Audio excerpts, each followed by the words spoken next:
Welcome to PBBN online classes, and we were discussing about the chapter 3rd and that is atoms and molecules. And इसमें हमने बात करी थी atomic mass की, ठीक है। कुछ एटॉमिक मास हमने एटम्स के कैलकुलेट करे थे और इसी के अंदर यानी एटॉमिक मास टॉपिक में ही हमने एक चीज और सीखनी है, वो है एवरेज एटॉमिक मास। तो एवरेज एटॉमिक मास, ठीक है, एवरेज एटॉमिक मास। और आप सभी को पता है कि एवरेज हम कब कैलकुलेट करते हैं, तब जब हमारे पास में वेरिएशंस आते हैं।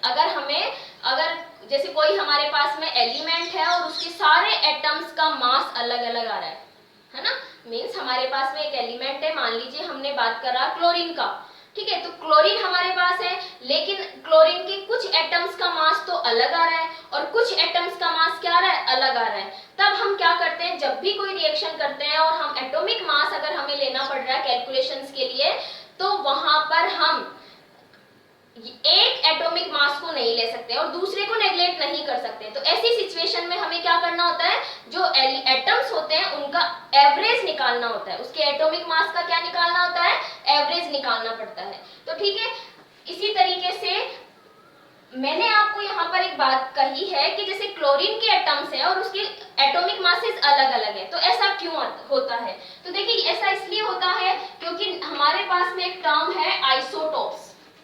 कौन सी टर्म है, आइसोटोप्स। और आइसोटोप्स का मीनिंग क्या होता है, मैंने आपको थोड़ा सा बताया था और मैं दोबारा से आपको बता देती हूँ कि आइसोटोप्स जो होते हैं, these are the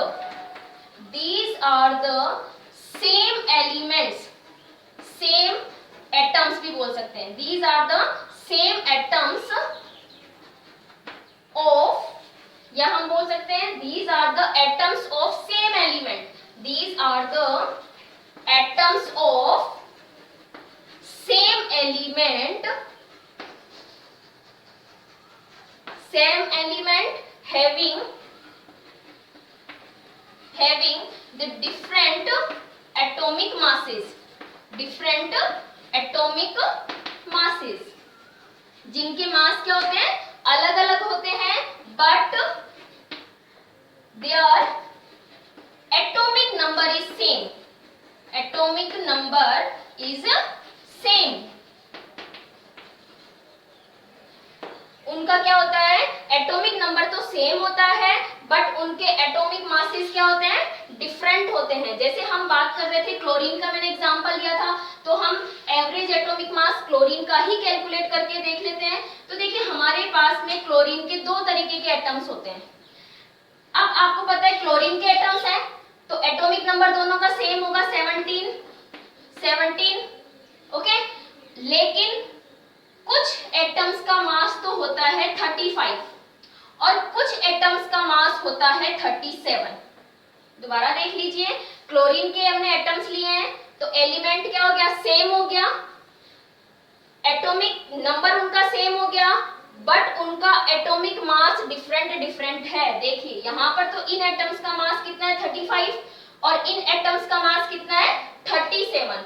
और अगर हम इनके 100 मॉलिक्यूल्स लेते हैं, क्या लेते हैं हम इनके, यानी क्लोरीन एलिमेंट जब हम ले रहे हैं, तो उसमें अगर हमने क्लोरीन के 100 एटम्स ले लिए, तो हमें ये तो मिलते हैं, यानी कि ऐसे एटम्स 100 में से होते हैं 75, ओके। और ऐसे एटम्स कितने होंगे, 25। नेचर में जब भी हमारे पास में क्लोरीन एटम्स होते हैं, या हम बोलते हैं क्लोरीन एलिमेंट है, तो उस एलिमेंट में हमारे पास में दो तरह के आइसोटोप्स होते हैं। आइसोटोप्स मतलब दो तरह के एटम्स होते हैं जिनके एटॉमिक मास क्या होते हैं, डिफरेंट होते हैं।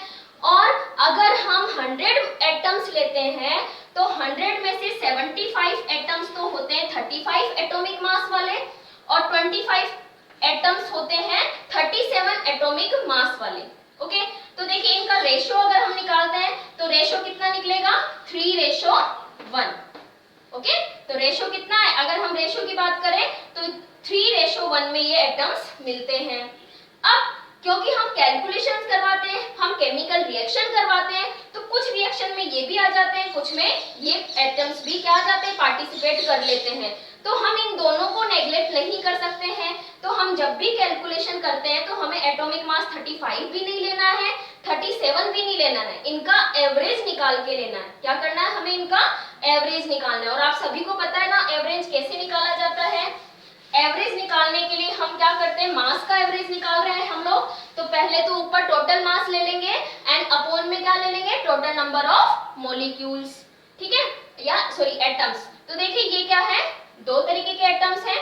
टोटल मास, अगर हम मॉलिक्यूल कितने ले रहे हैं, 4, 3:1 में आ रहे हैं ना ये, तो अगर हम टोटल मॉलिक्यूल्स 4 ले रहे हैं तो 4 में से 3 तो होते हैं इस टाइप के और 1 होते हैं इस टाइप के। ओके, अगर हम 75 एंड 25 यानी परसेंटेज में ले रहे हैं तो टोटल हमारे पास में एटम्स हो जाते हैं 100। तो दोनों तरीके से हम बात कर सकते हैं। अगर हम परसेंटेज में ले रहे हैं तो हम कैलकुलेशन कैसे करेंगे, देखिए 75 एटम्स इस टाइप के हैं तो टोटल मास कितना हो जाएगा, 35 इंटू 75 हो जाएगा। क्या एक एटम का 35 है तो 75 एटम्स का कितना होगा, इसको इससे मल्टीप्लाई कर दो, तो 35 इंटू 75 प्लस करना है हमको क्योंकि 25 एटम्स इस तरीके के हैं तो इनका टोटल मास कितना हो जाएगा, 37 इंटू 25 कितना हो जाएगा, 37 इंटू 25। तो ये हमने 100 मॉलिक्यूल्स का टोटल मास निकाल लिया। ठीक है, तो टोटल मास हो गया अपॉन में हमने टोटल एटम्स कितने लिए हैं, 100, तो 100 से इसको डिवाइड कर देंगे। ओके, तो टोटल हमारा इसमें आंसर आ जाता है 35.5 म्यू।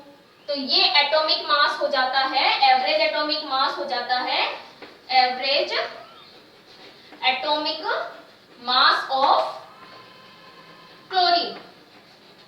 किसका एटॉमिक मास हो जाता है, क्लोरीन का। ये तो मैंने परसेंटेज में निकाला, अब इसी को मैं ऐसे रेशो वाले में भी कैलकुलेट कर सकते हैं हम, ये थोड़ा इजियर हो जाएगा। तो यहाँ पे देखिए क्या कर सकते हैं हम, 35 इंटू 3, अब की बार मैंने 4 मॉलिक्यूल्स लिए तो 35 इंटू 3, 35 इंटू 3 यानी 3 मॉलिक्यूल्स 4 में से 35 मास वाले हैं तो टोटल मास हो गया इतना। 1 इंटू 37, 1 इंटू 37, एक मॉलिक्यूल 4 में से 37 एटॉमिक मास वाला है तो मैंने 1 से मल्टीप्लाई कर दिया अपॉन टोटल मॉलिक्यूल्स। अब के बार मैंने कितने लिए थे, 4, तो मैं 4 से इसको डिवाइड कर दूंगी। तो जब हम इसका कैलकुलेशन करेंगे तो आंसर आ जाता है 35.5 म्यू। तो हम दोनों ही तरीके से क्लोरीन का एवरेज एटॉमिक मास कैलकुलेट कर सकते हैं। एवरेज एटॉमिक मास हम कब कैलकुलेट करते हैं, जब हमारे पास में आइसोटॉप्स होते हैं और उनका रेशियो जो होता है वो एक अच्छी अमाउंट में हो, है ना, यानी हम किसी भी एक को नेग्लेक्ट नहीं कर सकते हैं। ओके, तो ये समझ में आ गया होगा।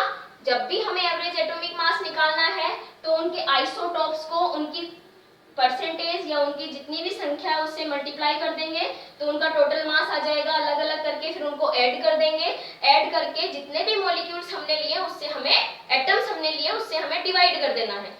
ओके, तो इस तरीके से एवरेज एटॉमिक मास कैलकुलेट हो जाएगा। Thank you.